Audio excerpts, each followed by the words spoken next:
Welcome to the Jeff Crilley Show. And now, here's Jeff Crilley. $100,000 in cash in a briefcase. It's like something right out of a James Bond movie. I held it in my hands yesterday, and you can too.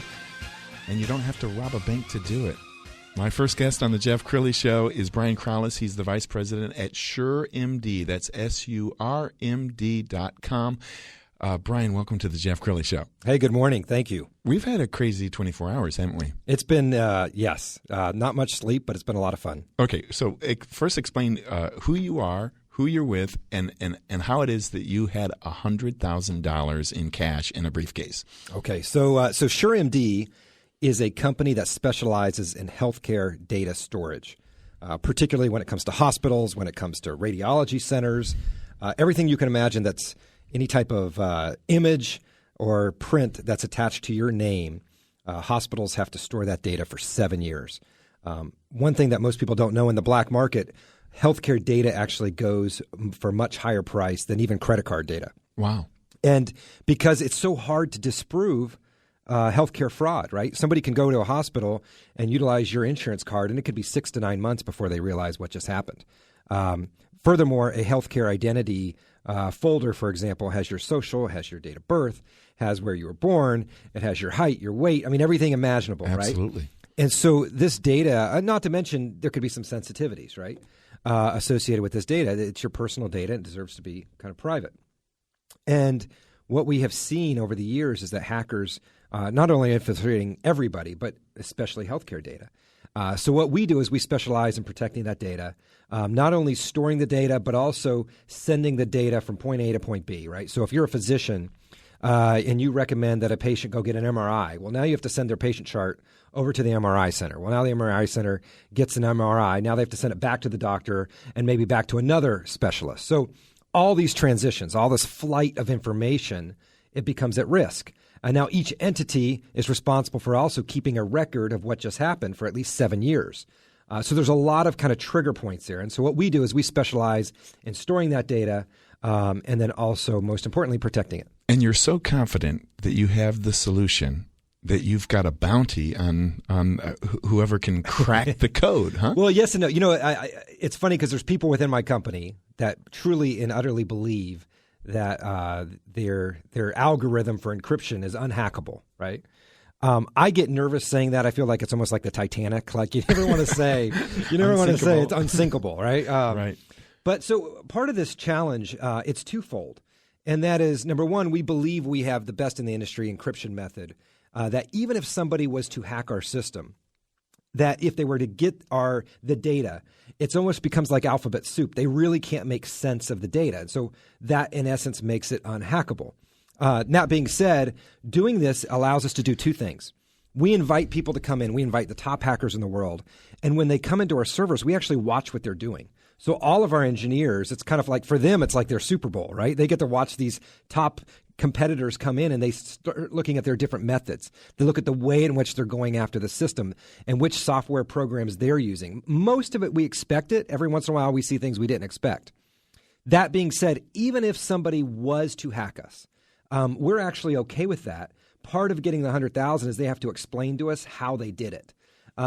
As opposed to running away from the hackers and hoping that we have the best technology, we want to challenge them and always be 2 or 3 steps ahead. And if they do beat us, at some point in time, I think technology moves ahead. We're going to have to change our technology. We know we're going to have to make changes and move 2 steps further. And now you were actually on something like 10 different media outlets yesterday. Let's kind of invite the viewer and listener into this. The challenge was you had $100,000 in a briefcase in 20s. Is that right? Yeah, in 20s. And it's pretty heavy. It was pretty heavy. Yeah, I had actually an aluminum briefcase, which was pretty light in the beginning. And then it had to be well over 20 pounds. I mean, it was pretty heavy. And it wasn't easy for you to even get $100,000 together. You had to go to a couple banks. Huh? No, yeah. So it was much more difficult than you would think. You have to wire the money in, and then once it's sitting there, it has to sit there a couple days, and then you have to go to your bank and tell them what day you want to withdraw it, so they can make sure there's that much cash on hand. And they actually wanted me to go to 2 separate branches for their own security. And then so we got $100,000 in cash. We invited the top hackers here in Dallas to kind of actually try to hack the system right in front of us. And also, there's a meeting going on in Vegas. It's called DEF CON. It's the leading hackers meeting in the world. And we're inviting the top hackers there to participate. So if somebody in Dallas was to win, we will hand them the briefcase, $100,000 cash, right over. If it was somebody else in the world, somewhere, other state or other world, we'll just wire them the money.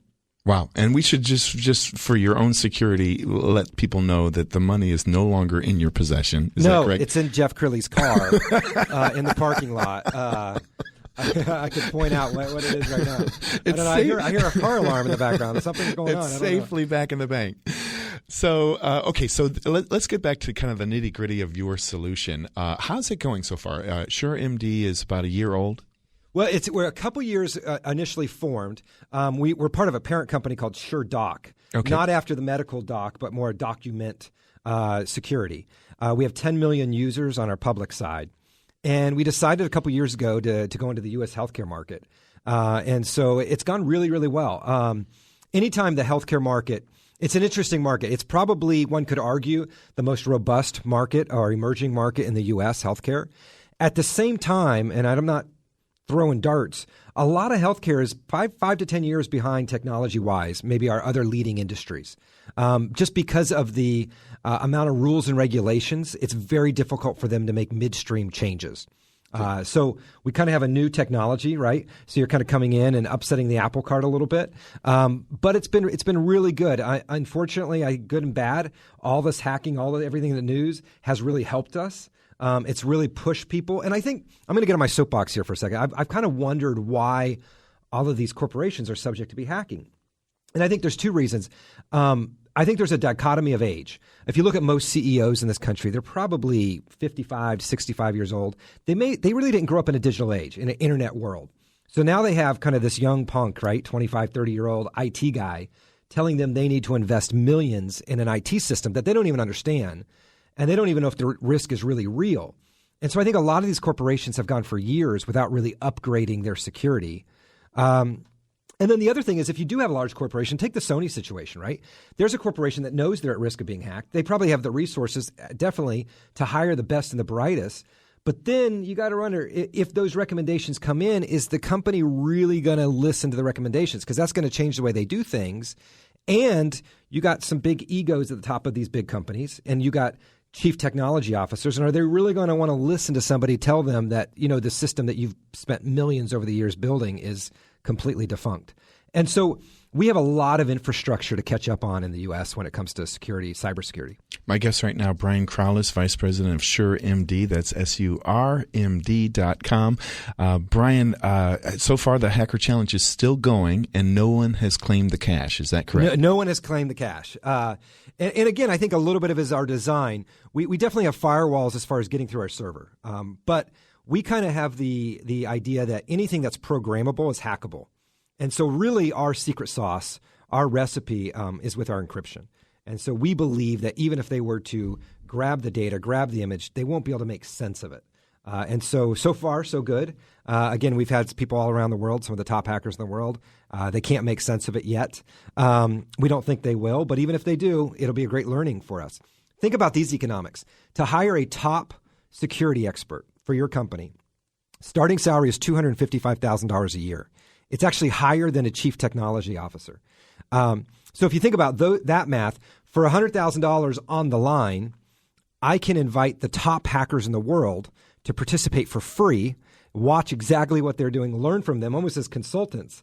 And then again, if I have to give somebody $100,000, it's still a lot cheaper than hiring somebody on a daily basis at $255,000 a year. And the person kind of observing this, quote, publicity stunt, if they were dismissing it as a gimmick, if some of the best and brightest hackers on the planet can't get in, it really proves that your solution works. Absolutely. So there's twofold. There's a sales and marketing aspect, right? We can go to the healthcare community and say we basically have an unhackable system.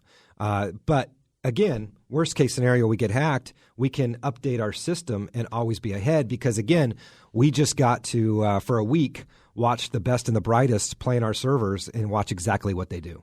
Wow. So in terms of doctors, hospitals, physician groups, who is your target? That's pretty much it. I mean, hospitals, physicians. Right now, we do a lot with imaging centers. So like, those that are doing MRIs, X-rays, things like that. Because this digital age, there's a lot of data associated with getting an MRI. Typically, there's like 94 different pictures. They're very high quality. And that physician in that imaging center has to hold that data for 7 years.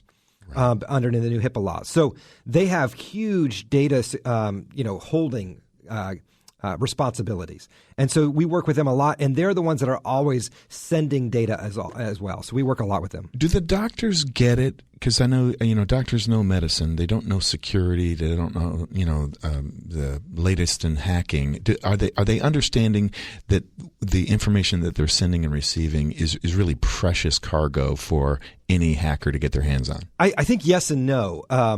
I don't think they get it, but they're being forced to get it. And it's good and bad.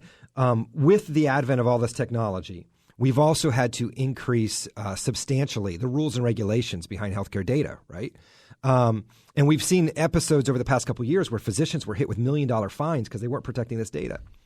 I think doctors are starting to realize that there's no way as a private practice, sole practitioner, they can keep up with all the rules and regulations of current healthcare. So what you're starting to see is the mom and pop, community doctor really going away. And most are being purchased by corporations where the physician is just going to focus on medicine, and then they're going to have technology departments focus on everything else. There's really no way a sole practitioner can do it anymore without an infrastructure behind them. Brian Krallis, my guest on the Jeff Crilley Show. Thank you so much. And what's the website one more time? It's SurMD.com. And if you want to check out the Hacker Challenge, it's SurMDHackerChallenge.com. All right. Thank you very much. Hey, thanks so much. Thanks for having me.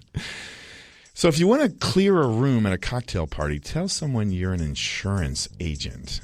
No one wants to talk about insurance, but it's one of the most important discussions that we're going to face today, and that's next on the Jeff Crilley Show.